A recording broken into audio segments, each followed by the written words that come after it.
आप देख रहे हैं जैन हिंदुस्तान न्यूज चैनल, सत्य बात सबसे पहले।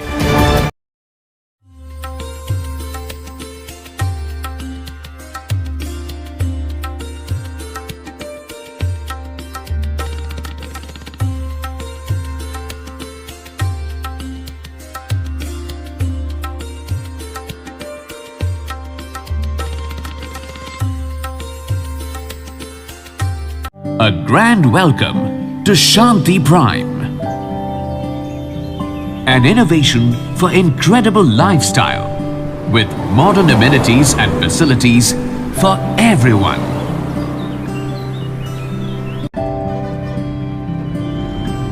Shanti Prime, the name speaks for itself. Come, book your dream home today. Please visit our website for more details.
आप देख रहे हैं जैन हिंदुस्तान न्यूज चैनल, सत्य बात सबसे पहले।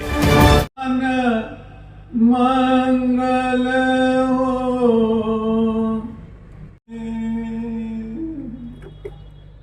इस जग में के पालनहारे, गुरु उद्योतनं गुरुवर्धमानं, नमो जिनेश्वरं नमो जिनचन्द्रं, गुरु अभयदेवं गुरुजिन वल्लभं, नमो जिनदत्तं नमो जिनचन्द्रं।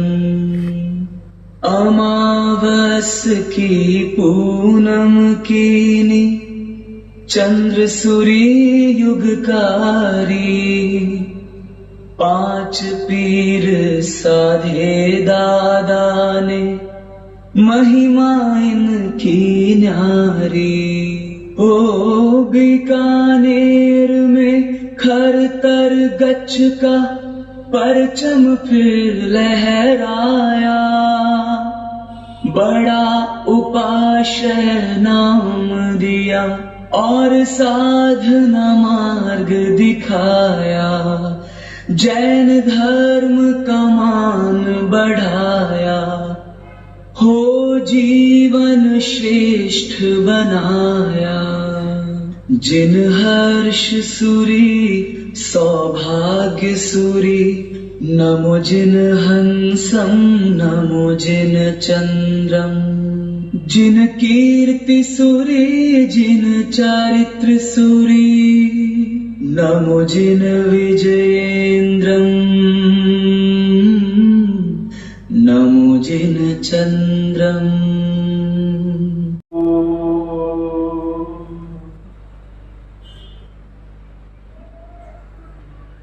आलस तज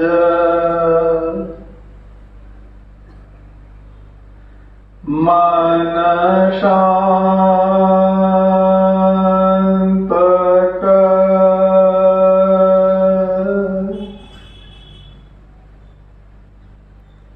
होंगे सब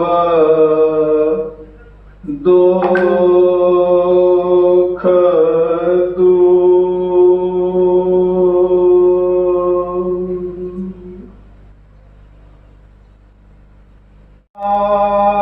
साधना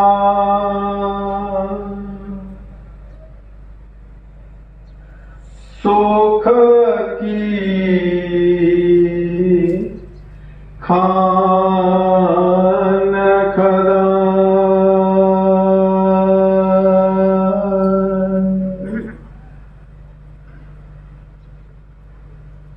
सबको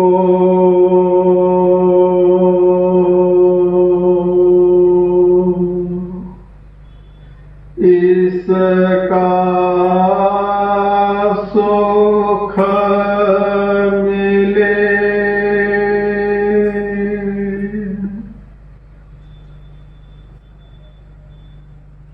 सबका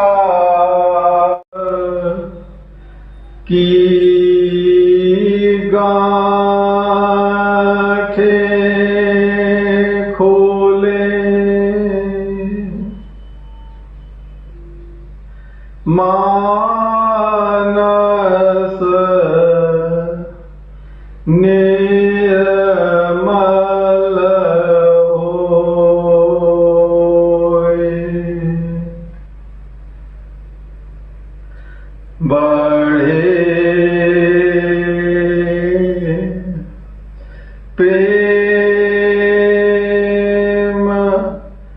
सद्भाव हो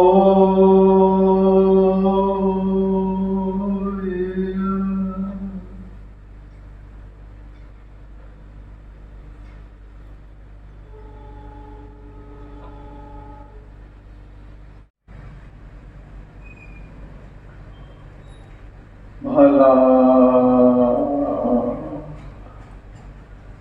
हो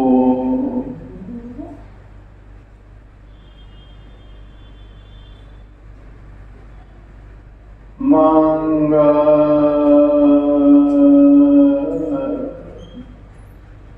हो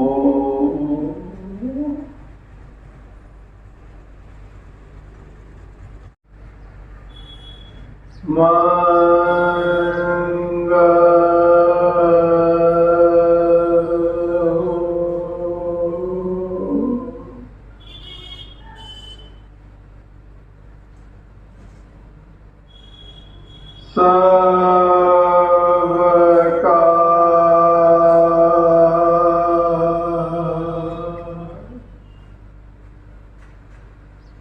कल्याण हो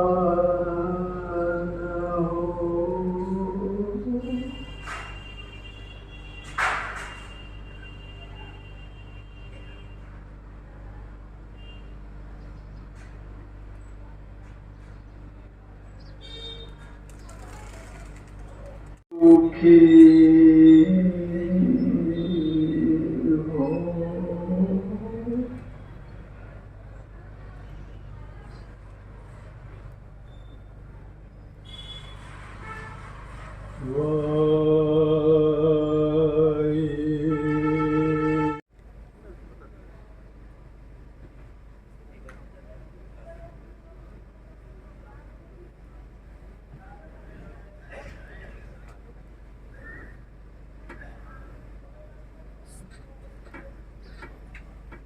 दिन की मंगलमय शुरुआत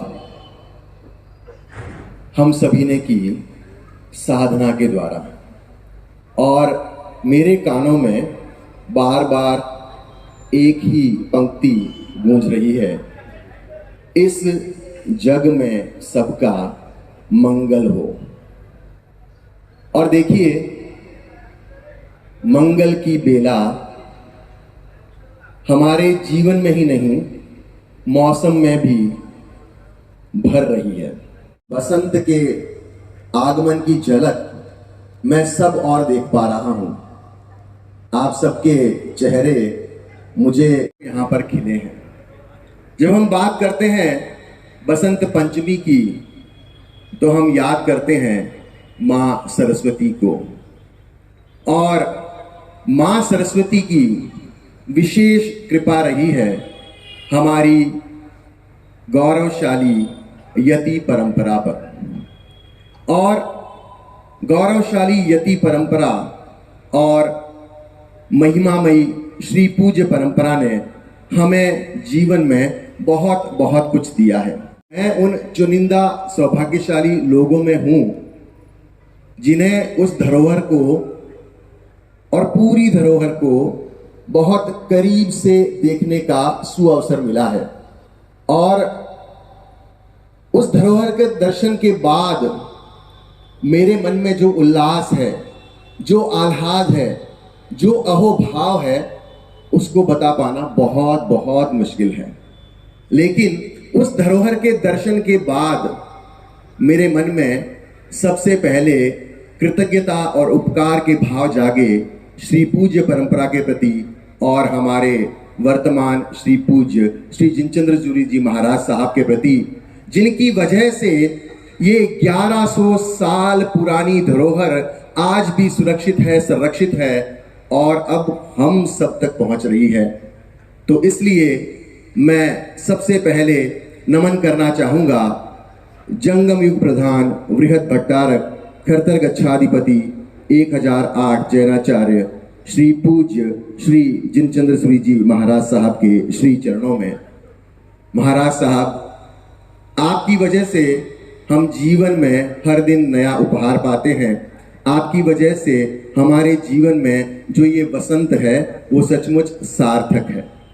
और इस वसंत में जो धरोहर के नए नए पुष्प जो कहीं छुपे थे वो महाराज साहब की कृपा से हम सभी के समक्ष आने वाले हैं। मैं धीरे धीरे कर एक एक पुष्प आपको दिखाऊंगा और आप सभी भी उस आह्लाद, उस उल्लास के साक्षी बनेंगे जिसका मैंने आनंद उठाया। सबसे पहले हम करते हैं हमारी पंच परमेष्ठी को नमन। ये हमारी परंपरा है। नमन करना यानी कि प्रणाम करना, झुक जाना अपने। भुवनार्ति हराय नाथ तुभ्यं नमः क्षितितलामल भूषणाय तुभ्यं नमस्ते जगतः परमेश्वराय तुभ्यं नमो जिन भवोदधि शोषणाय भवोदधि शोषणाय भवोदधि शोषणाय।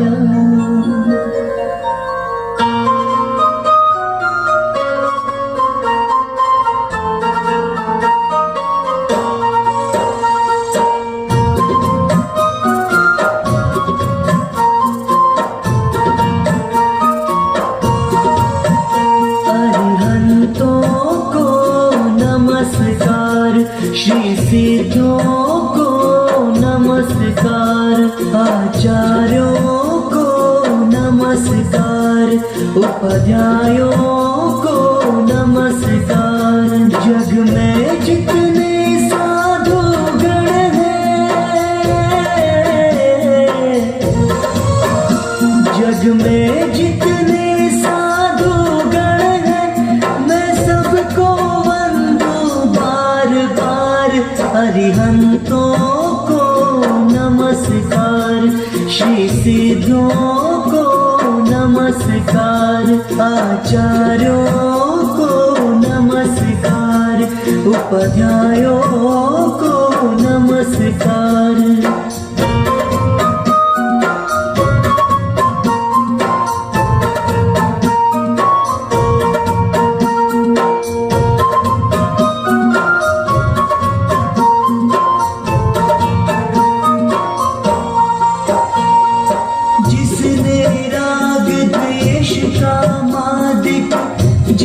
सब जग जान लिया, सब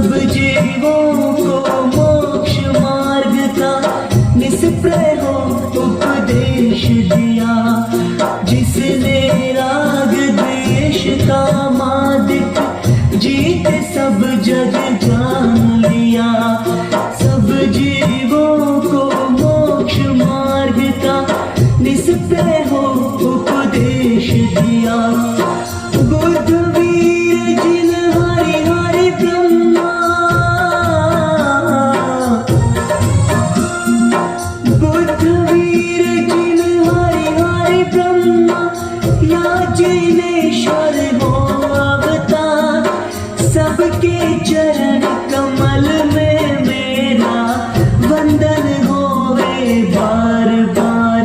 अरिहंतों को नमस्कार, श्री सिद्धों को नमस्कार, आचार्यों को नमस्कार, उपाध्यायों को नमस्कार।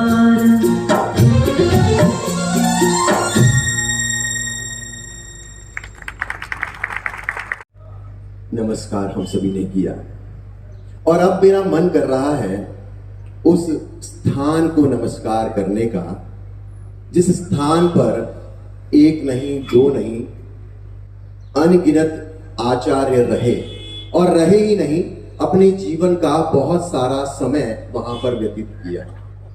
और उस स्थान पर सिर्फ और सिर्फ आचार्य ही नहीं रहे, उनके शिष्य यानी कि यतिगण भी रहे। आप मेरे खरतरगच्छ की 1100 वर्ष पुरानी इस परंपरा और उस परंपरा को इस बीकानेर में जिसने पिछले 500 सालों से अधिक समय से बचा कर रखा है और हम तक पहुंचाया है, वो पवित्र पावन स्थान, वो स्थान सच कहूं तो उस स्थान के बारे में जितनी मेरी जानकारी बढ़ती जा रही है तो उसे अब स्थान कहना अच्छा नहीं लगता। वो सच में एक तीर्थ है, वो जीता जागता तीर्थ है। वहां पर कोई प्रतिमा नहीं है, लेकिन वहां पर जितने भी लोग रहे हैं, जितने भी श्री पूज्य जी रहे हैं, उन्होंने वो ही जीवन जिया है जिनकी प्रतिमा हम देखते हैं। और वो पवित्र पावन तीर्थ है बीकानेर का रांगड़ी चौक स्थित बड़ा उपासरा। तो क्यों ना पहले हम कुछ बातें जाने बड़े उपासरे के बारे में।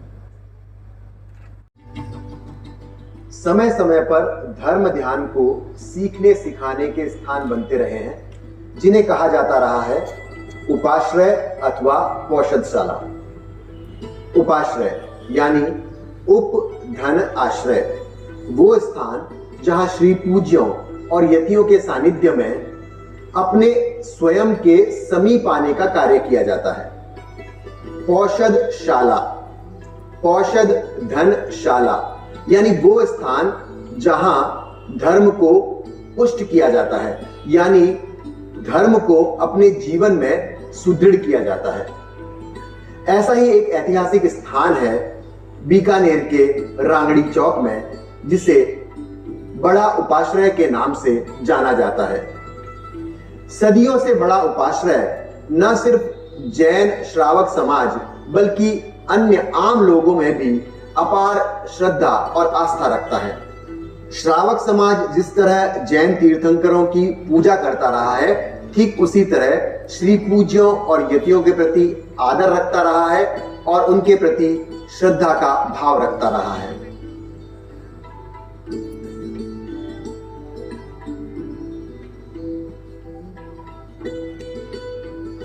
राजस्थान की रेतीली धरती पर संवत 1544 में जन्मी मरु नगरी बीकानेर, इस नगर की स्थापना राव बीकाजी ने की। चौथे दादा गुरुदेव श्री पूज्य श्री जिनचंद्र सूरी संवत 1613 में बीकानेर में पधारे। वे राजकीय अश्वशाला में ठहरे, जो आज बड़ा उपासरा के नाम से प्रसिद्ध है।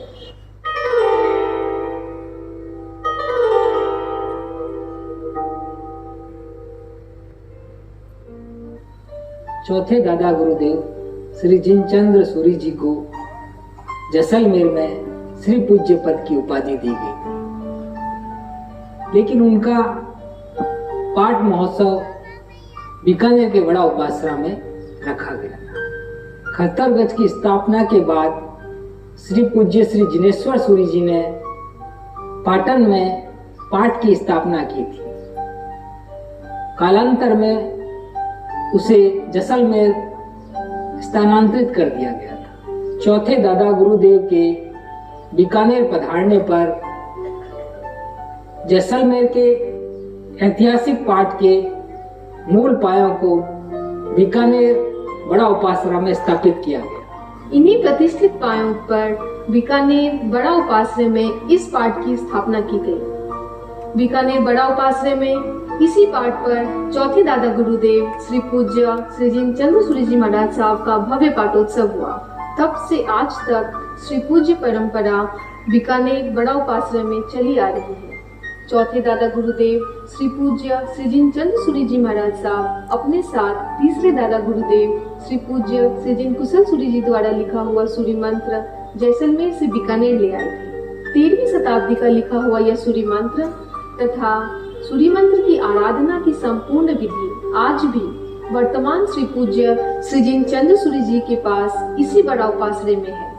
हर श्री पूज्य जी पाठोत्सव के समय इसी सूरी मंत्र की आराधना करते हैं। बड़े उपाश्रय के श्री पूज्यों एवं यतियों के प्रभाव के कारण संपूर्ण भारतवर्ष में सैकड़ों दादाबाड़ियां बनी।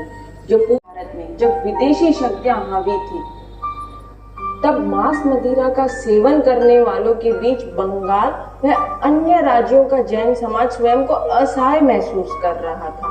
तब बड़ा उपासरा के श्री पूज्यों ने समय समय पर दूर दूर स्थानों पर जाकर धर्म को बनाए रखा और लोगों को धर्म पथ पर सुदृढ़ किया। एक परिवर्तन यह भी किया कि प्रत्येक श्री पूज्य जी बड़ा उपासना में पहला चातुर्मास करने के बाद भारत के दूसरे कोने बंगाल के अजीमगंज में दूसरा चातुर्मास करते रहे और तीसरा चातुर्मास जियागंज में करते रहे। यह परंपरा बड़े उपासना के श्री पूज्यों द्वारा आज तक निभाई जा रही है। बड़े उपासना में सैकड़ों यति रहते आए हैं। बीकानेर रियासत के अधिकांश गांवों में और अन्य स्थानों में श्री पूज्य जी की आज्ञा से उनके अनुयायी यति विचरते रहे हैं।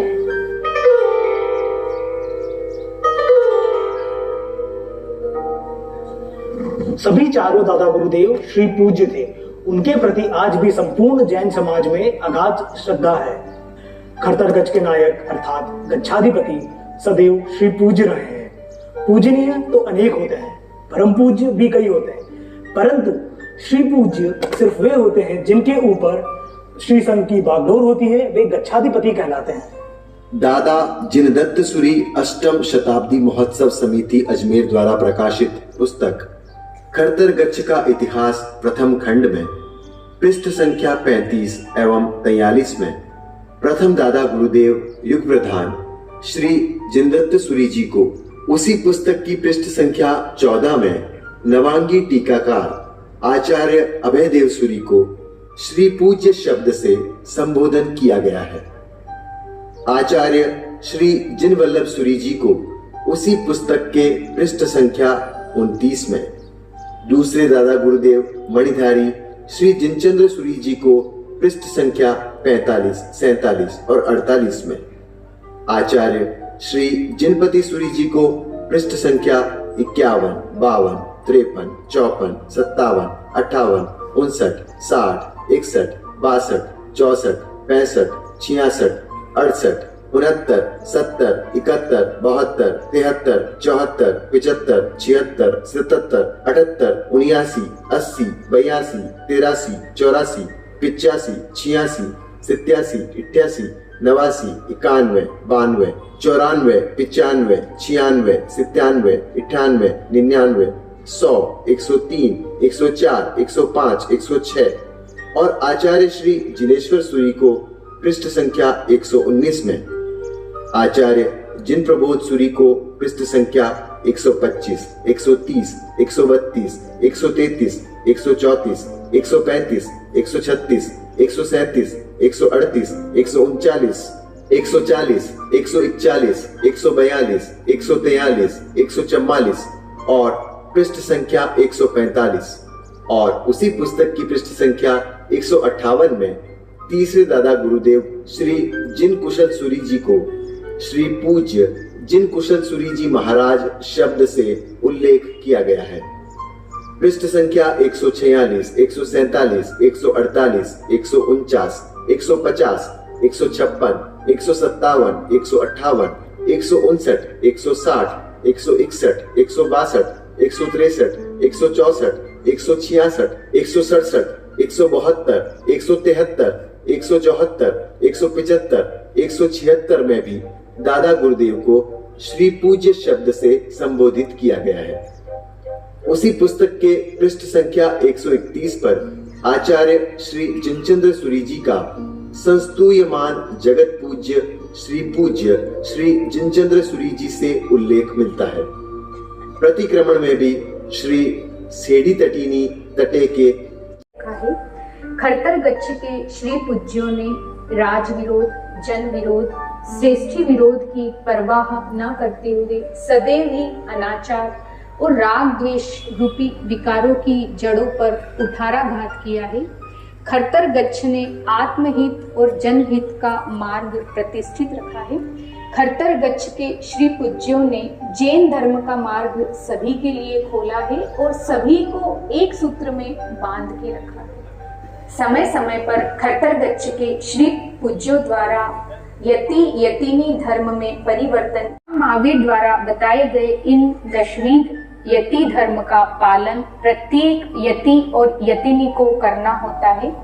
सभी यति पंच महाव्रतधारी होते हैं।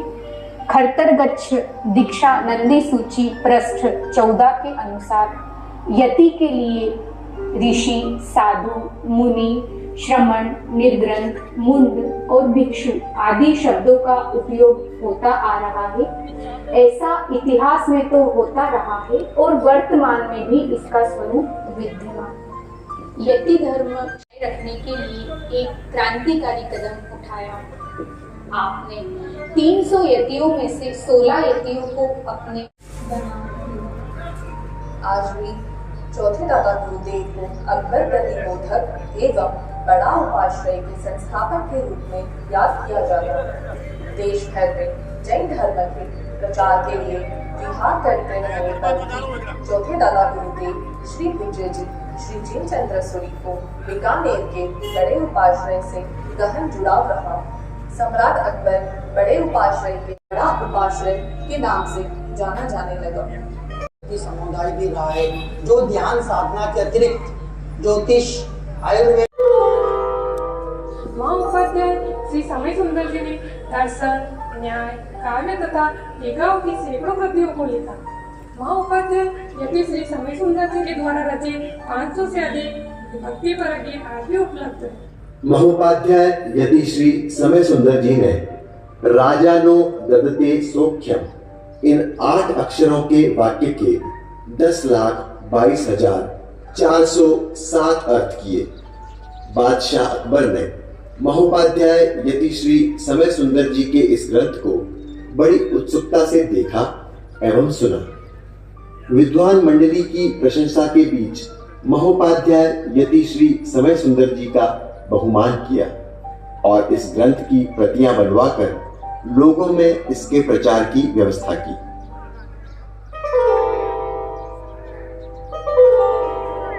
17वीं शताब्दी में एक परंपरा को क्षमा कल्याण महाराज की वार्षिक के नाम से जाना जाता है।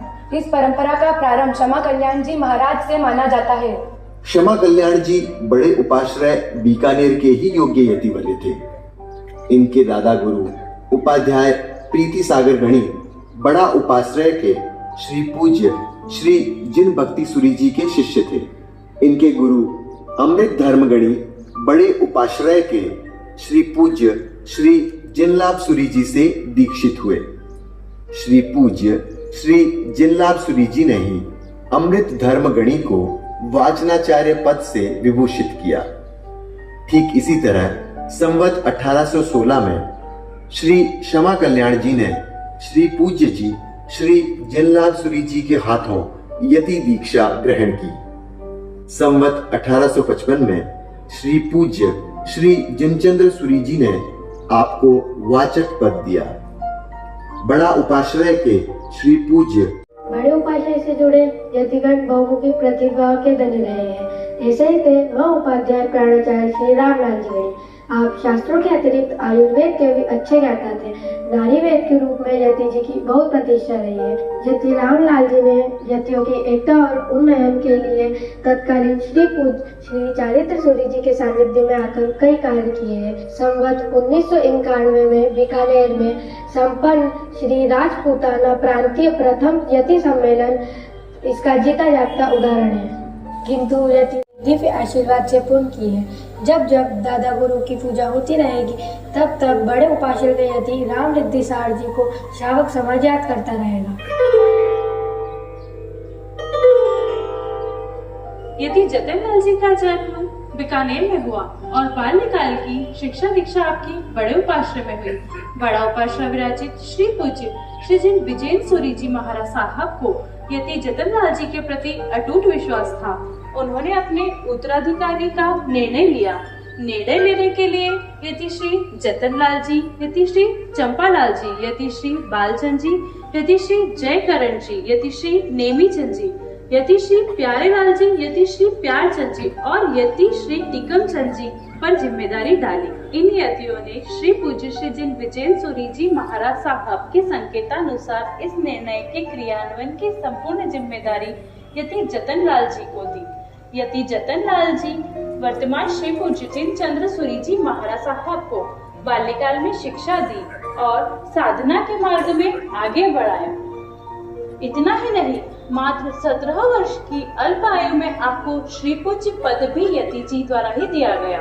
आध्यात्मिक क्षेत्र में अभूतपूर्व योगदान के साथ ही साथ भारत के स्वतंत्रता संग्राम सेनानी के रूप में भी आपने महत्वपूर्ण भूमिका निभाई। स्वतंत्रता संग्राम के दौरान यति जी को ब्रिटिश सरकार द्वारा गिरफ्तार किया गया और सश्रम कारावास भी लिया गया। स्वतंत्रता प्राप्ति के समय मध्य प्रदेश के प्रथम मुख्यमंत्री के रूप में यति श्री जतनलाल जी का नाम सर्वसम्मति से सामने आया, किंतु यति जी ने स्पष्ट शब्दों में राजनीतिक पद लेने से इनकार कर दिया और अपने जीवन को सेवा, शिक्षा और साधना में समर्पित कर दिया। यति श्री के महाप्रयाण दिवस पर आज भी मध्य प्रदेश जी का गुरु गद्दी के प्रति समर्पण का अनुमान इस बात से भी लगाया जा सकता है कि उन्होंने बाल्यावस्था में यहाँ आ जाने के बाद 90 वर्ष की आयु में अपने जीवन की अंतिम सांस भी यहीं बड़े उपाश्रय में ली। के सानिध्य में आकर हमेशा धर्म ध्यान का ज्ञान मिलता रहा। तो यतियों के पास आकर कभी ज्योतिष, कभी दवा, तो कभी मंत्रों से लाभ मिलता रहा। इसी कारण बड़े उपाश्रय के प्रति जैन समाज के अतिरिक्त आम जन में भी श्रद्धा एवं आस्था बनी आ रही है। बीकानेर राजघराने ने भी बड़ा उपाश्रय के शिव पूज्यों को विशेष मान सम्मान से नवाजा है। बड़े उपाश्रय के सामने से जाने वाला रैली, जुलूस या अन्य कोई भक्तगण भी बड़े उपाश्रय की गद्दी को प्रणाम करके ही आगे जाते रहे हैं। लोगों में बड़े उपाश्रय की गुरु गद्दी के प्रति इतना आदर भाव रहा कि राजा हो या अन्य कोई भक्तगण घोड़े से या साइकिल से उतरकर गद्दी पर भेंट चढ़ाकर ही आगे जाया करते रहे हैं। आज भी बड़ा उपाश्रय लोगों के लिए धर्म ध्यान का केंद्र है। बड़े उपाश्रय के इस प्रांगण में अद्भुत शांति है। यहाँ आज भी साधना सीखी और सिखाई जाती है। बड़े उपाश्रय के इस प्रांगण में आज भी साधना से जुड़ी अलग अलग गतिविधियां आने वाली पीढ़ी में स्वकल्याण और पर कल्याण के बीज बो रही है।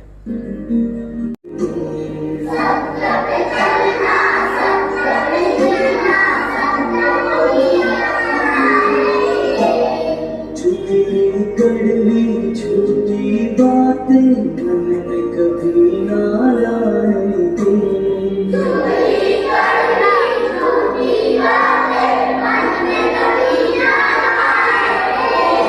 सत्य साधना करने से हमारा मन शांत रहता है, गुस्सा कम आता है और दिल खुश रहता है। राग द्वेष जब जब जगे करे हाल बेहाल, सत्य साधना ध्यान से सदा रहो खुशहाल। सत्य साधना वह कला है जिसने हमें सही मार्ग पर चलना सिखाया है। सत्य साधना करने से हमारा मन स्थिर रहता है। महासाब ने हमें यह बात भी बताई है कि सुख दुख बाहर की दुनिया में नहीं होता है, सुख दुख भीतर की दुनिया में होता है। भावी पीढ़ी के सत्य साधना के साथ इस जुड़ाव को देखते हुए ये विश्वास के साथ कहा जा सकता है कि जिस तरह ये बड़ा उपासरा सत्य साधना के सुनहरे अतीत को अपने आप में समेटे है, उसी तरह भविष्य में भी ये बड़ा उपासरा सत्य साधना के परचम को यूं ही फहराता रहेगा।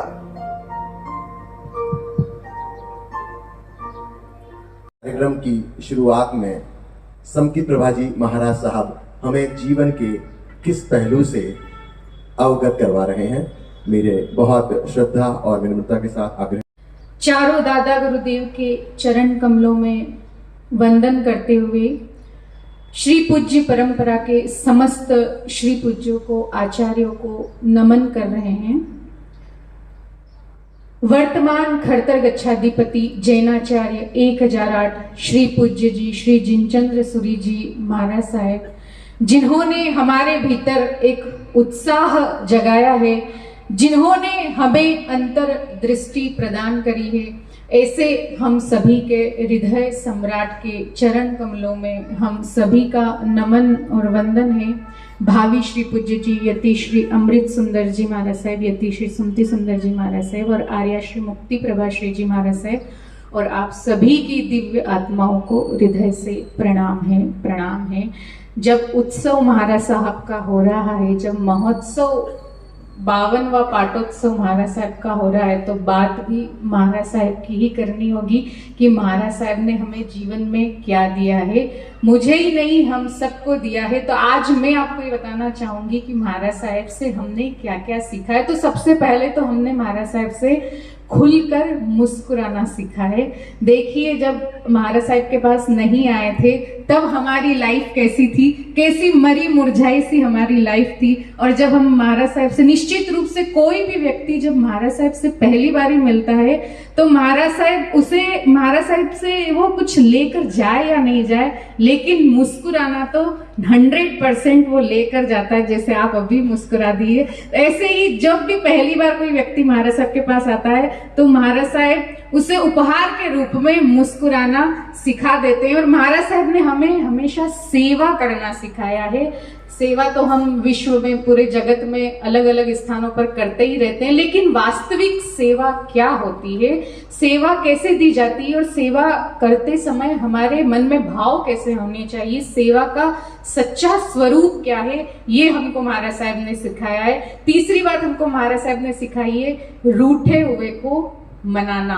रूठे हुए को मनाना ये एक बहुत बड़ी कला होती है और ये महाराज साहब में कूट कूट कर भरी हुई है। जब भी महाराज साहब को लगता है कि कोई व्यक्ति रूठा हुआ है, नाराज है, इसका आज मूड अपसेट है, तो कोई न कोई बात, कोई न कोई ऐसा उपाय, कोई न कोई ऐसा उपक्रम कर देते हैं कि सामने वाले का मूड ऑटोमेटिकली ठीक हो जाता है।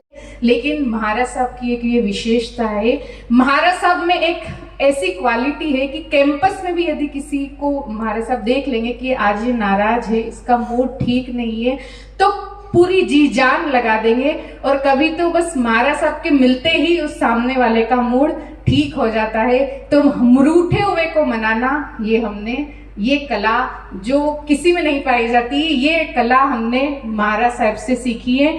आज आप जब इस प्रांगण से उठे तो आप सीख कर जाइएगा, इनसे प्रेम सीख कर जाइएगा कि प्रेम कैसे किया जाता है। सिखाया है महाराज साहब, सकारात्मक रहना सिखाया है। आप कोई भी बात उनसे करिए, आपका अनुभव होगा। महाराज साहब ने हर लगाते हैं कि कोई बात याद ही नहीं आती, ना किसी व्यक्ति का नाम याद आता है, ना कोई घटना याद आती है, या कोई और बात याद नहीं आती है, तो महाराज साहब फिर उसे सकारात्मक कर देते थे। कोई बात नहीं, भूल गए तो थोड़ी देर बाद फिर याद आ जाएगा। और भूलना भी तो अच्छी है। देखो, ये तुम सारी घटनाओं को, सारी बातों को अपने दिमाग में लोड कर लोगे तो ये जो तुम्हारा माथा है ना, ये डस्टबिन बन जाएगा। तो ये तो भूलना तो बहुत अच्छी बात है, ये तो प्रकृति का वरदान है। प्राणी इस जग का कोई पदार्थ रे, संग तेरे पर लोक न जाए। पिछले जन्म का कोई नाता, अगले जन्म में साथ न आए।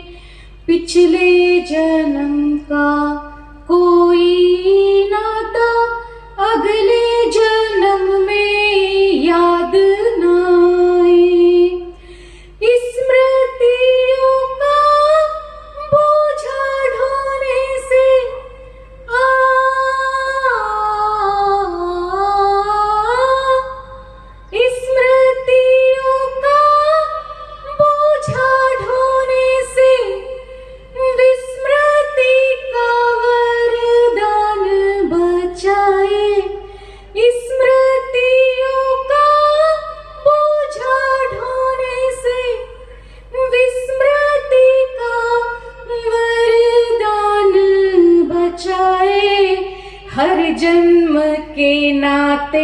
याद रखे तो प्राणी पागल ही हो जाए, हर जन्म के रिश्ते याद रखे तो प्राणी पागल ही हो जाए। वो देखा तो ऐसा लगा कि अब तो जीवन में ईश्वर को भी देखने की जरूरत नहीं पड़ेगी, और आपकी आंखें, आपकी वाणी भी यही कह रही है, आपके भीतर के भाव भी यही है, आप सबका भी यही अनुभव है। लेकिन कोई बात नहीं।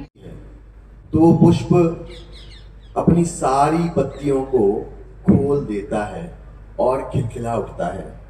वैसी ही हालत हम सभी की अभी है, जो हमने समकित प्रवाजी महाराज साहब की विनोदपूर्ण लेकिन सार गर्भित बातें सुनी और हम सभी को मुस्कुराने की और वजह मिली। ध्यान देते हैं, महाराज साहब ने बहुत खुलकर कहा कि हाँ, जैसा करना चाहते हो वैसा करो, लेकिन इस धरोहर को मेरे समाज तक पहुंचाओ। महाराज साहब वो व्यक्तित्व हैं जो साधुओं तक सीमित सत्य साधना को हम तक लेकर आए, और आज महाराज साहब की वजह से ही 1100 वर्ष पुराने हस्तलिखित ग्रंथ, वो सब उपकरण जो श्री पूज्य और यति पिछले इतनी सदियों तक काम में लेते रहे हैं, वो सारे चित्र, वो सारे यंत्र, सब कुछ हमसे साझा करना चाहते हैं। तो महाराज साहब की इस आज्ञा को मैंने शिरोधार्य किया और प्रयास किया एक लघु चलचित्र को बनाने का। तो अब अधिक समय नहीं लेता हूं, क्योंकि मुझे पता है आप सभी उस धरोहर के दर्शन करने को बहुत बहुत उत्साहित हैं।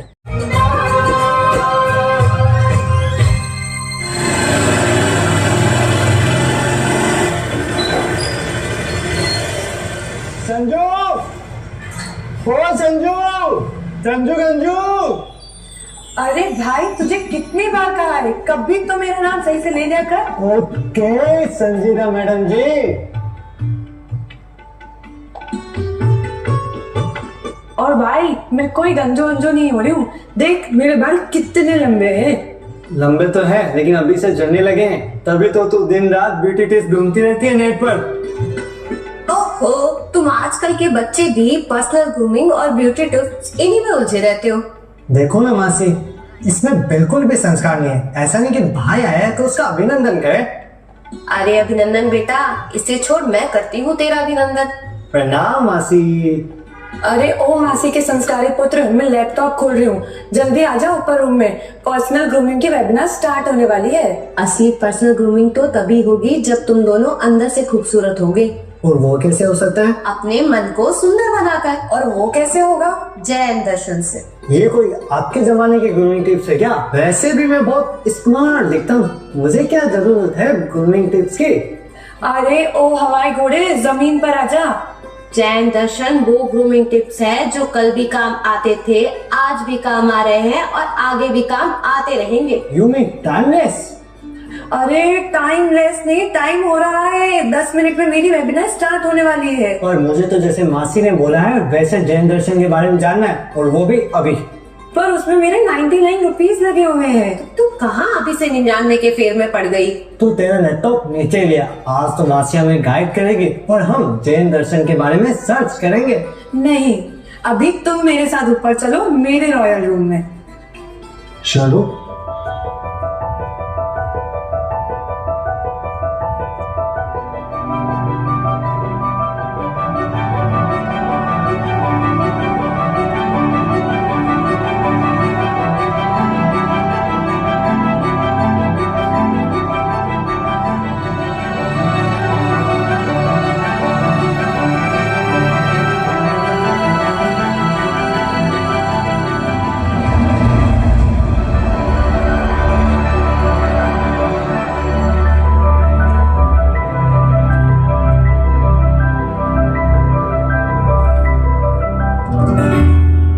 मासी, हमने तो कभी भी अपने रिलीजन के बारे में इतना सब कुछ नहीं जाना था।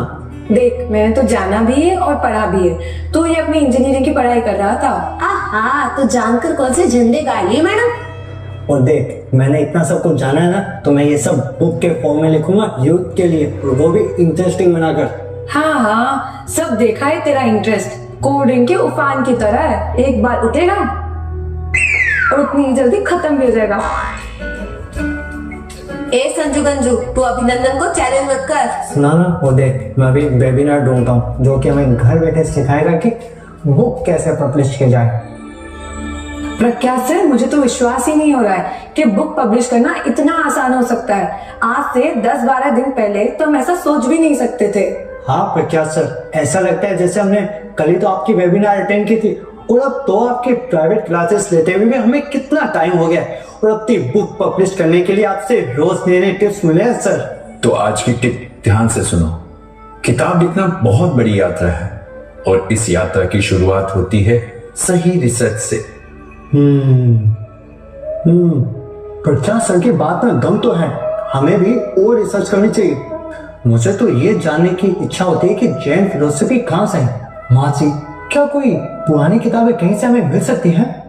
तुम्हें रामली चौक वाले बड़े उपासरे में जाना चाहिए, वहाँ बहुत बड़ा ग्रंथालय है। ग्रंथालय व्हाट? ग्रंथ यानी मैन्युस्क्रिप्ट्स, हैंड रिटन मैन्युस्क्रिप्ट्स है वहाँ। वाह, फिर तो हमें वहाँ चलना चाहिए। For sure. मासी, आप वहाँ जाने का बंदोबस्त करवा देना। संजू गंजू, तू मुझे कॉल करके बता देना, मैं लेट हो रहा हूँ, मेरे कॉलेज का हॉस्टल का गेट बंद हो जाएगा। मैं तेरी सेक्रेटरी हूँ क्या? तू तो मेरी समझदार सी है संजू गंजू। रुक, मैं तुझे छोड़ूंगी नहीं। अरे मत कर तांबू से, वैसे भी मासी का घर होते हुए वो जाके हॉस्टल में रहता है। हॉस्टल तो सिर्फ सोने के लिए जाता है, दिन भर तो मेरा सिर ही खाता रहता है। तुम दोनों का कुछ भी नहीं हो सकता।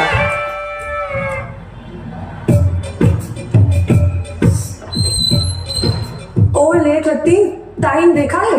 और तू शहर की गलियां देख, यहाँ तो मैं कभी आया नहीं और यहाँ पे ड्राइव करने में कितनी मुश्किल होती है। और इस तरह हमें क्या कुछ बढ़ते मिलेगा? Don't judge a book by its cover। चल अंदर चल के देखते हैं।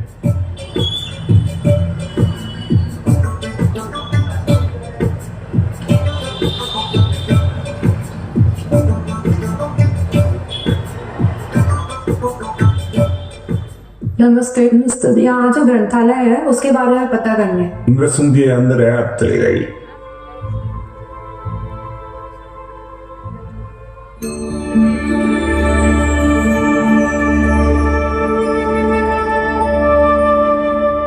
जय जिनेंद्र, हम यति अमृत सुंदर जी से मिलने आए हैं।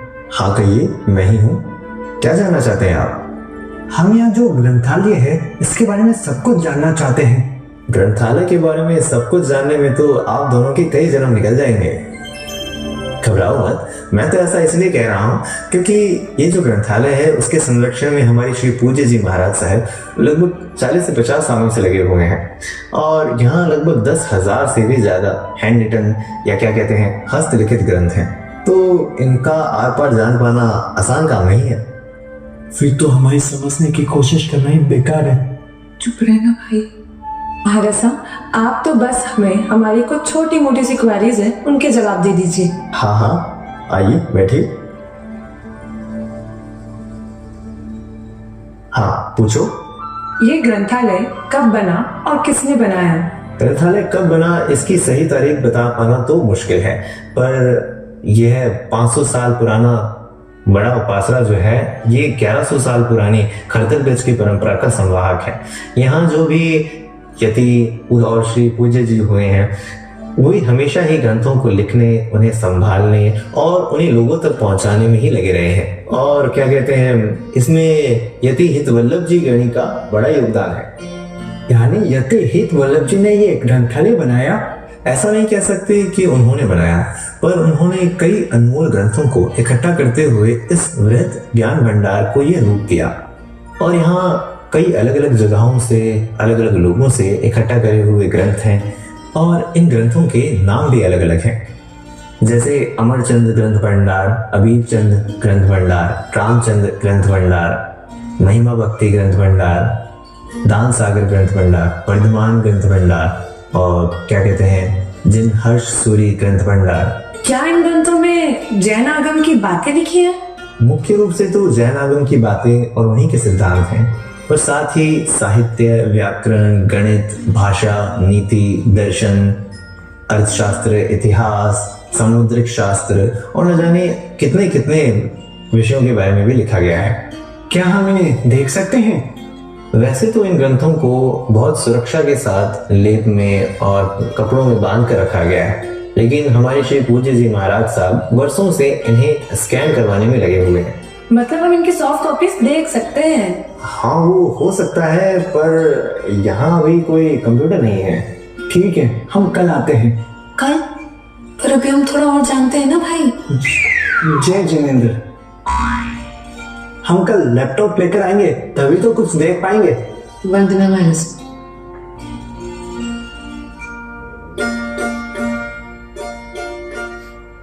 अरे भाई, तुझे किस बात की जल्दी है? अभी तो हमने कुछ पूछा भी नहीं था। अरे संजू गंजू, मुझे जल्दी फोन करने की लगी थी। पर किसको? Good afternoon professor. सर, आपने हमें रिसर्च करने के लिए बोला था ना। यू वोंट बिलीव सर, अभी हम दोनों कहाँ आए हुए? एक ऐसे ग्रंथालय में जहाँ 1100 साल पुराने 10,000 हैंड रिटन मैन्युस्क्रिप्ट्स हैं सर। It's unbelievable. वैसे तुम्हें कहाँ बताया ये ग्रंथ भंडार? बीकानेर में? हाँ सर, हमारे बीकानेर में। लो, फोन डिस्कनेक्ट हो गया। अरे संजू, तू भी ना। लो, अब तो सर का फोन भी एंगेज आ रहा है। वो मुंबई के इतने बड़े राइटर मेंटोर हैं, उन्हें कहाँ फुर्सत होगी। कोई बात नहीं, चल अब हम कल आएंगे। पर कल तो मेरा कॉलेज जाना जरूरी है। तो ठीक है, परसों आएंगे।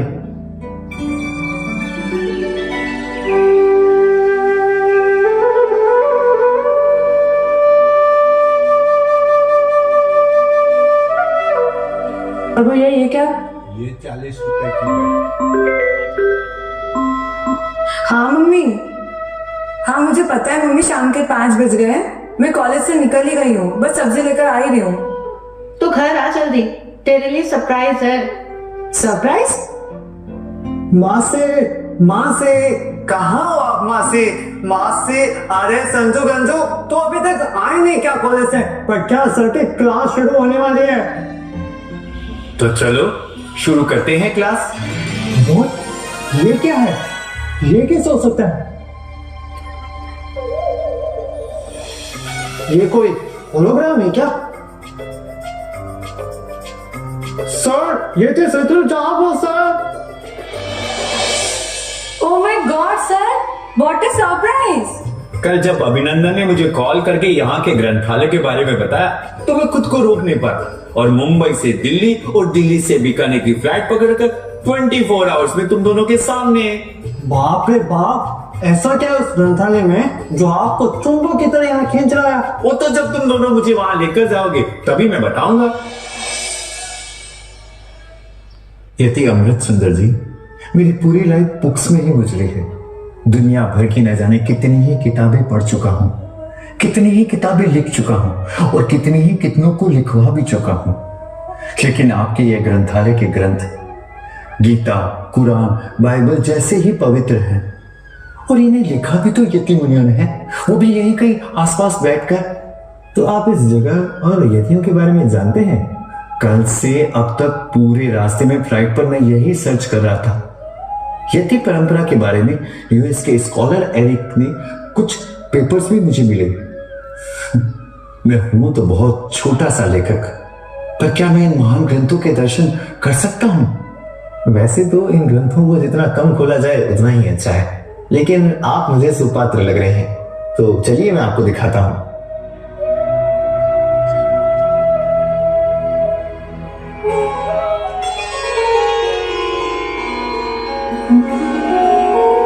देखिए, ये है अनमोल ग्रंथ।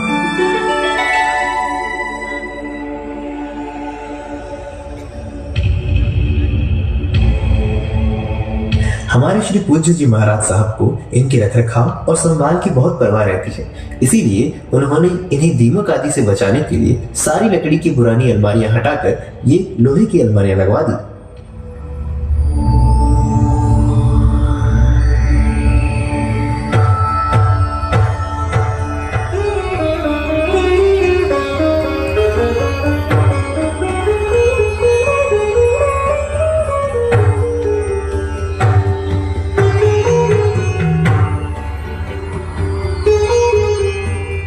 क्या मैं इसे छू सकता हूं? हाँ बिल्कुल।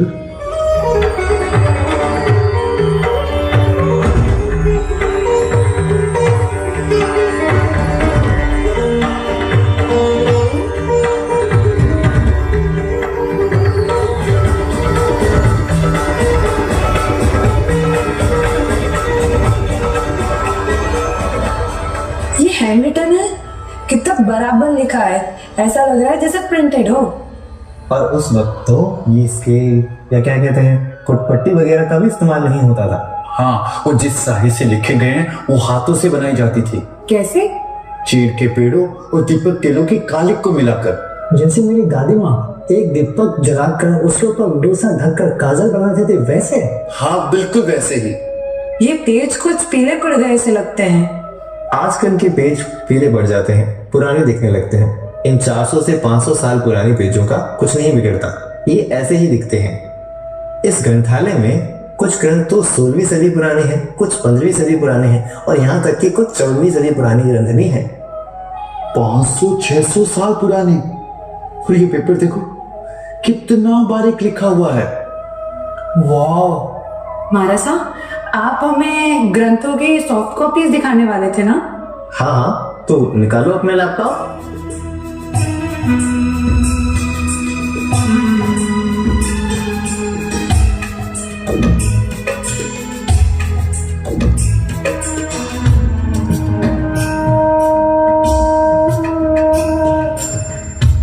देखो,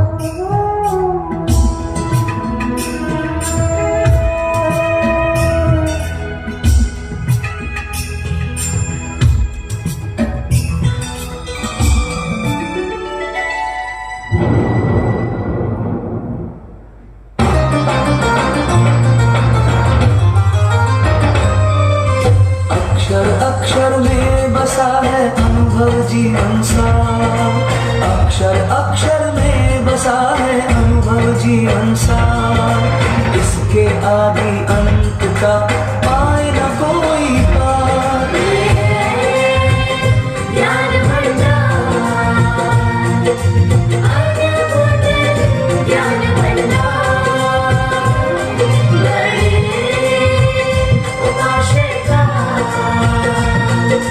ये है ज्ञान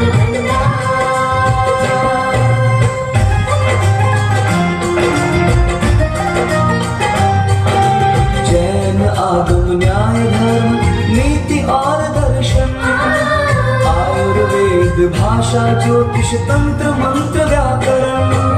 जैन आगम न्याय धर्म नीति और दर्शन, आयुर्वेद भाषा ज्योतिष तंत्र मंत्र व्याकरण। काव्य और साहित्य का है अकूट अंबार, तरह तरह के विषयों की है इसमें भरमार। ये है ज्ञान भंडार, अद्भुत ज्ञान भंडार,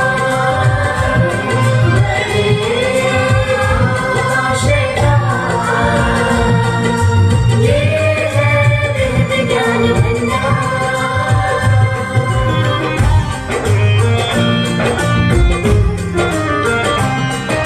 श्री पूज्यों और यतियों ने सदियों किया है श्रम, कड़ी कड़ी तब जुड़ती गई सजा ग्रंथों का क्रम।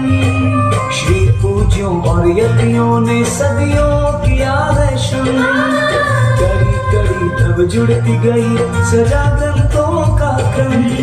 शब्द शब्द जुड़ बने पृष्ठ जिनमें है ज्ञान अपार, यतियों की साधना का फल है ये ग्रंथागार। ये है ज्ञान भंडार, अद्भुत ज्ञान भंडार,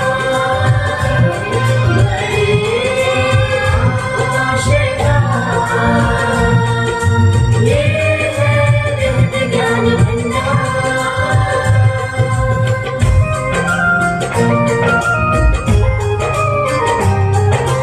इस पावन ग्रंथालय का प्रेम ही है आधार, पर कल्याण की भावना से प्रेरित ये आचार। इस पावन ग्रंथालय का प्रेम ही है आधार, पर कल्याण की भावना से प्रेरित ये आचार।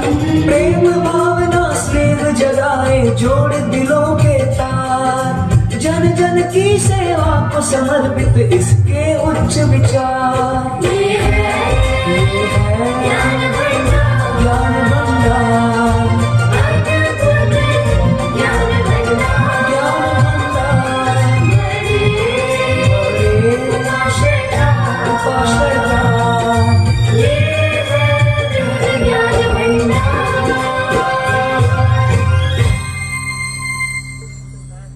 प्रख्यात सर, आप तो खाने पीने में इन बच्चों से भी ज्यादा लापरवाह हैं। पिछले 3 दिनों से देख रही हूँ, सुबह जाते हैं और देर रात तक आते हैं। सच में आप तो इन ग्रंथों में जैसे खो ही गए हैं। मुझे तो सपने में भी ये ग्रंथ दिखाई देते हैं।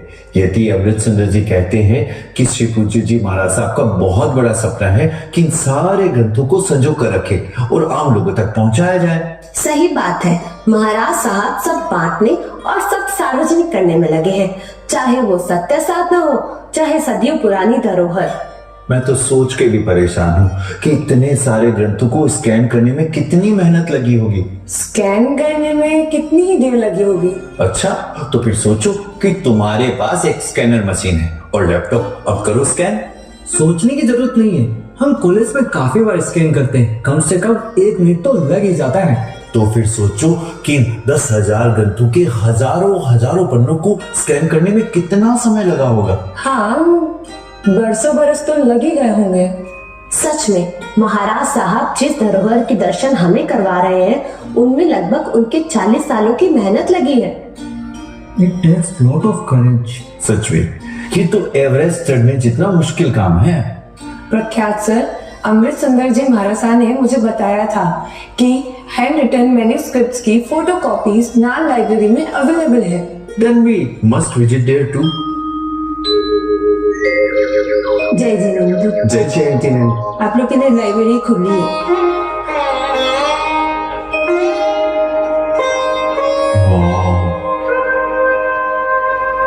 इतने सारे हस्तलिखित ग्रंथों की फोटोकॉपीज, क्या बात है। और हाँ, मुझे एक बात और पता चली है। श्री पूज्य जी महाराज साहब के गुरु श्री जिन विजेंद्र सूरी जी महाराज साहब ने हजारों ग्रंथों को राजस्थान प्राच्य विद्या प्रतिष्ठान, जो कि गवर्नमेंट के आर्काइव्स का ऑफिस है, वहां दान कर दिए हैं। फिर तो सर हमें वो भी देखना चाहिए। हाँ हाँ बिल्कुल।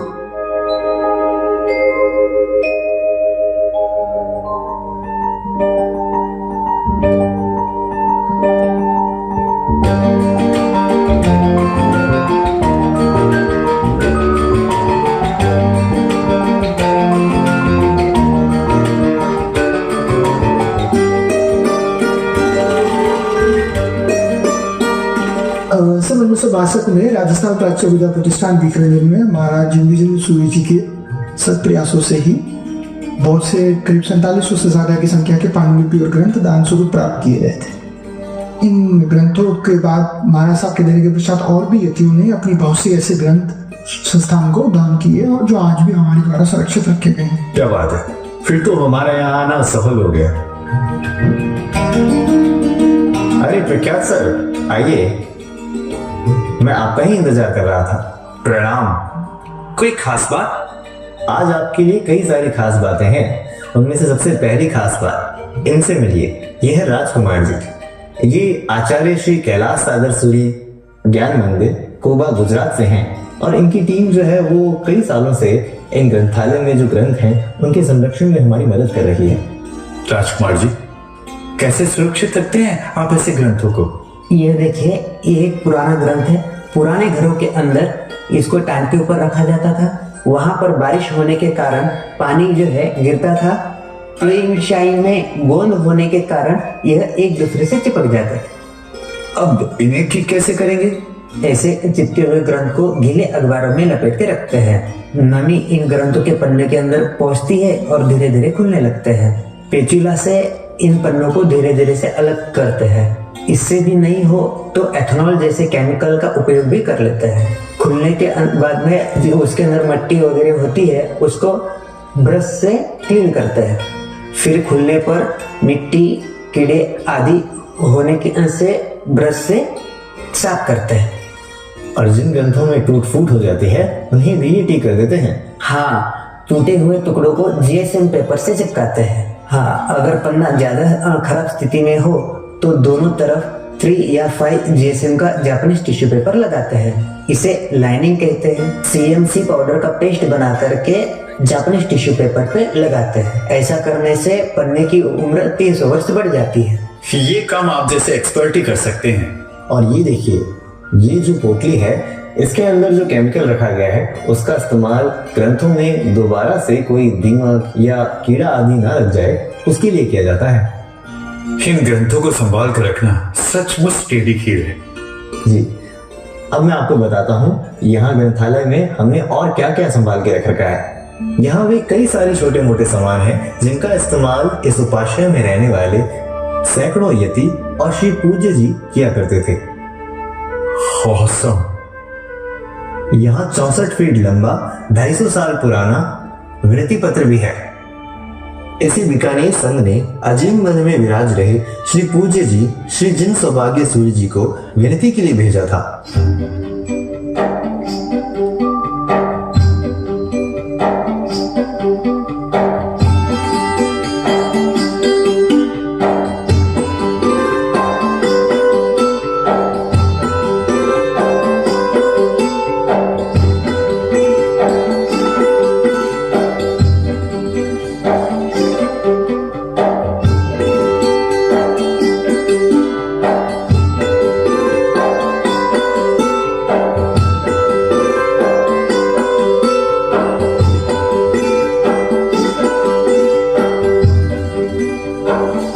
इस विनती पत्र में चित्रों से बीकानेर शहर का पूरा विवरण है।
और ये देखिए 11वीं सदी का पहले दादा गुरुदेव का 36 राजगुरु की स्थापना का पत्रज्ञ।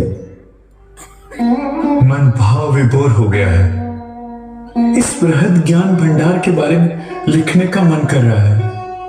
देखिए, सन 1935 में मदन मोहन मालवीय जी तो लिख ही गए जब वे बीकानेर आए थे बनारस हिंदू यूनिवर्सिटी के लिए चंदा इकट्ठा करने महाराजा गंगा सिंह जी के पास। मैं तो बिन मांगे ही यहाँ से बहुत कुछ इकट्ठा करके लेके जा रहा हूँ।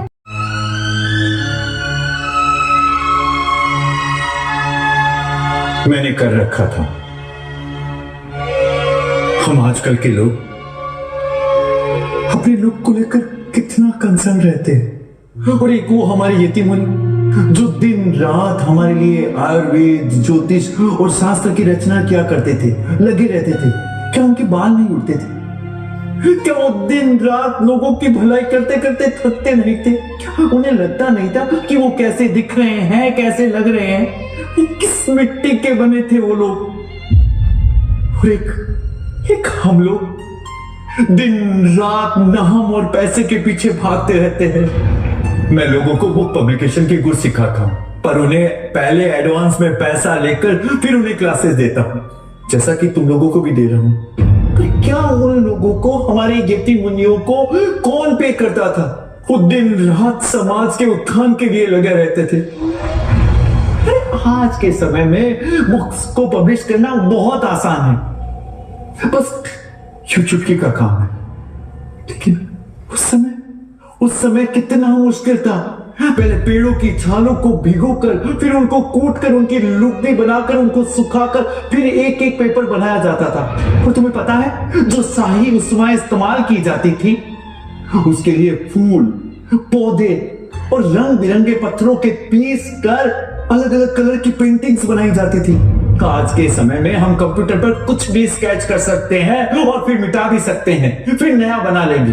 पर उस समय में जो बन गया सो बन गया, उसे मिटाया नहीं जा सकता था। और हाँ, तुम लोगों ने वो ताड़पत्र वाले ग्रंथ देखे ना, तुम्हें पता है वो किस तरह से बने हुए थे? एक बार चम्मच दीजिए। उन पर ऐसे ऐसे ऐसे ऐसे गोद गोद कर ऐसे लिखा जाता था। और हम सब इन सब चक्करों में पड़े हैं। कहां से लाते थे इतना पैसेज?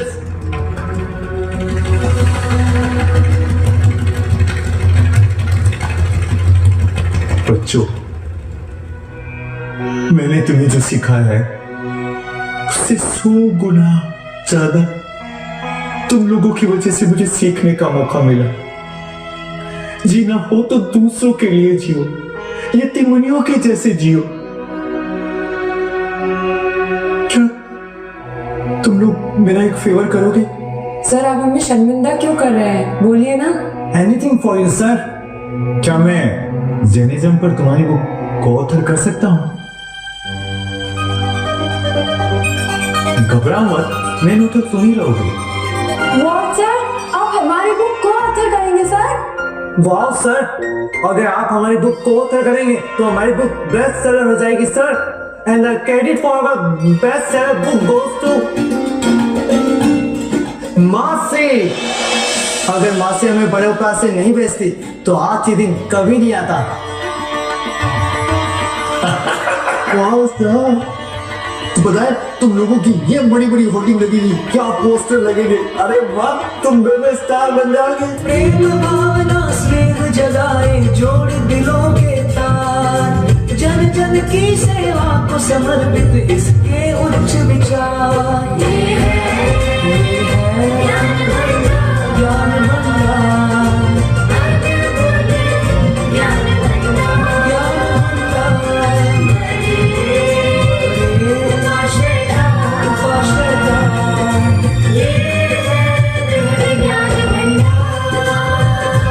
भंडार अद्भुत है और इस बात को मैंने स्वयं महसूस किया जब इस फिल्म के निर्माण के लिए मुझे ये 10,000 जो प्राचीन ग्रंथ हैं उनकी सॉफ्ट कॉपीज देखने का मौका मिला।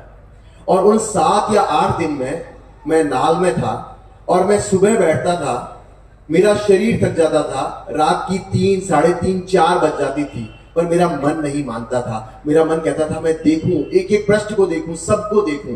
और मैंने 10,000 ग्रंथों के एक एक पृष्ठ को देखा है और मेरे मन में ये आया कि कैसे वो लोग थे, अपने काम को उन्होंने एक एक पन्ने को ऐसे सजाया है जैसे हम दुल्हन को भी नहीं सजाते। दुल्हन को हम सजाते हैं तो एक बहुत सीमित सांसारिक उत्सव होता है, लेकिन वहां तो वो लोग एक एक पन्ने को इसलिए सजा रहे थे ताकि हम तक पीढ़ियों बाद तक भी वो ज्ञान बना रहे और हम तक पहुंचे। मैं आपको सचमुच बता नहीं सकता, अभी भी मेरा एक एक रोंगटा खड़ा है जिस तरह का कार्य हमारे श्री पूज्यों और यतियों ने किया है। और यही जो भाव मेरे मन में अभी है, ये जो आह्लाद का, ये जो अद्भुत देखने का जो भाव है, वो एक बार फिर मैंने महसूस किया जब अब से सिर्फ 3-4 दिन पहले, चूंकि मुझे आपको उस सब का दर्शन कराना था, तो मुझे मौका मिला कि मैं फोटोग्राफर के साथ उस स्थान पर खड़ा हूं जहां पर चौथे दादा गुरुदेव ने स्वयं साधना की और जहां पर सूरी मंत्र पुस्तिका रखी है और जहां पर सूरी मंत्र का वो पट्ट है। अरे वाह, इतना जोर से। श्रवण भगवान महावीर स्वामी की, चारों दादा गुरुदेव की, श्री पूज्य श्री जिनचंद्र श्री गुरुदेव की, अपने अपने माता पिता गुरुदेव की। 5 मिनट एक छोटा सा भजन गाएंगे और उसके बाद अभी के कार्यक्रम की एक अंतिम प्रस्तुति है श्रेयांश जी जैन के द्वारा। आइए। कि पूरा करता जो भक्तों के हर ख्वाब है, पूरा करता जो हर ख्वाब है, ये गुलाब है लाजवाब है, ये गुलाब बोलना पड़ेगा लाजवाब है। इस खरतर गछ में ऐसा एक गुलाब है, ओ सारी दुनिया। अरे ओ गुरु सा थारो चेलो, बोलना थारो चेलो बनू मैं,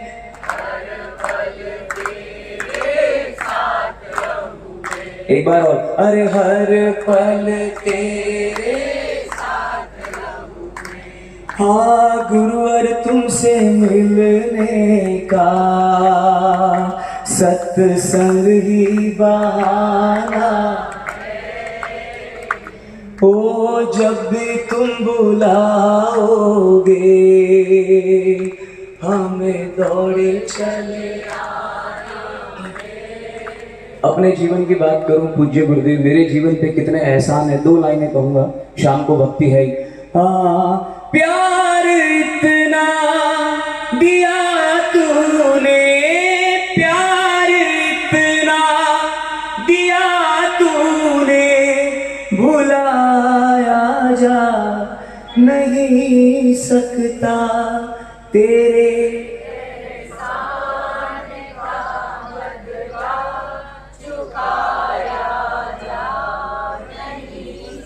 अभी भाई तेरे एहसान का बदला चुकाया नहीं। अगर मुझको न तू मिलता बड़ा मुश्किल गुजारा था, जो पहुंचा हूँ बुलंदी पर, जो पहुंचा हूँ बुलंदी पर, मैं एक टूटा सितारा था।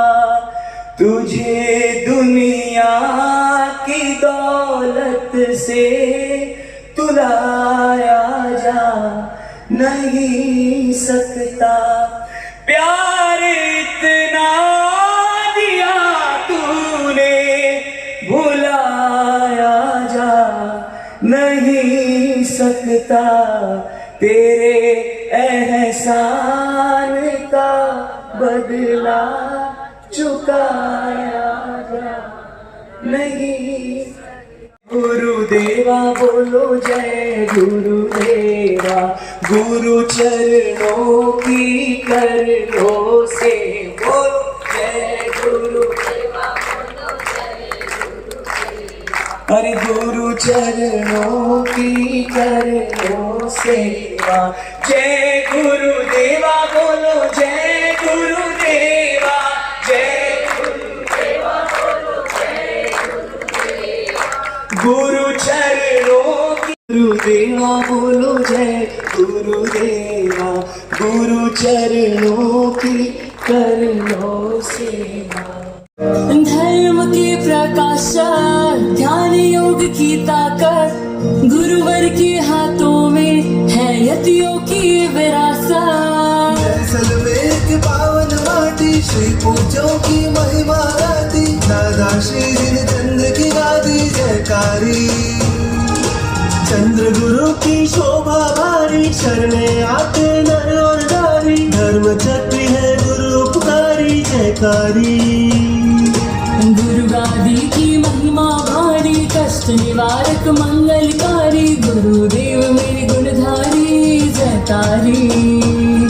जय जय जिनचंद्र गुरुवर उपकारी, जय जय जिनचंद्र गुरुवर पटधारी, जय जय जिनचंद्र गुरुवर उपकारी, जय जय जिनचंद्र गुरुवर पटधारी, जय जय जिनचंद्र गुरुवर उपकारी, जय जय जिनचंद्र गुरुवर पटधारी।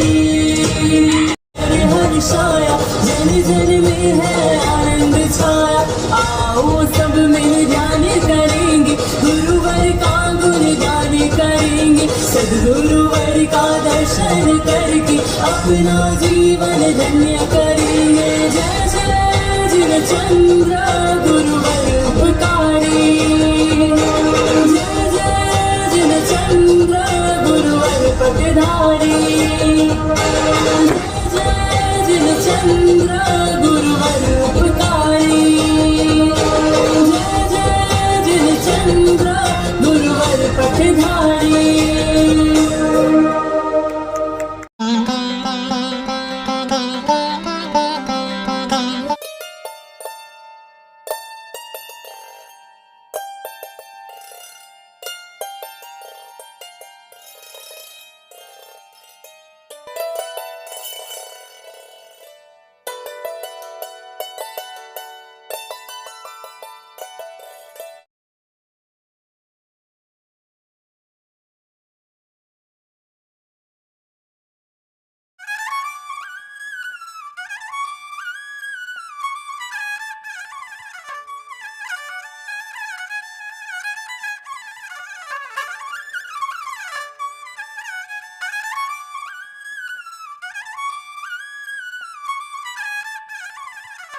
गोलछा स्टोर बीकानेर में स्वादिष्ट ब्रांडेड खाटा सभी तरह के जायकेदार अचार, चूरी, सुपारी, माउथ फ्रेशनर और मुरब्बे में सालों से ग्राहकों के विश्वास का नाम, क्योंकि यहाँ मिलते हैं ग्राहकों को सभी प्रोडक्ट्स नंबर 1 क्वालिटी के साथ। और जी हाँ, ये सभी प्रोडक्ट्स आपको हमारे यहाँ मिलते हैं होलसेल के दामों पे। बीकानेर में नंबर 1 और सुप्रसिद्ध आपका अपना गोलछा स्टोर, पता याद रखें, कोट गेट, सट्टा बाजार, बीकानेर। अनमोल कलेक्शन बीकानेर शहर में मल्टी ब्रांड आउटलेट रेडीमेड का भव्य शोरूम, जहां पर मिलेंगे आपको 2 साल से लेकर सभी उम्र के किड्स और मेंस कैजुअल, फॉर्मल और party wear dresses, pant shirt, T shirt, kurta pajama, coat pant suit, sherwani, jacket set, western outfit के साथ साथ समर और विंटर कलेक्शन की भरपूर रेंज उपलब्ध है आपके लिए अनमोल कलेक्शन में, वो भी विशेष आकर्षक स्कीम और उपहारों के साथ। पता याद रखें, अनमोल कलेक्शन, खजांची मार्केट, बीकानेर।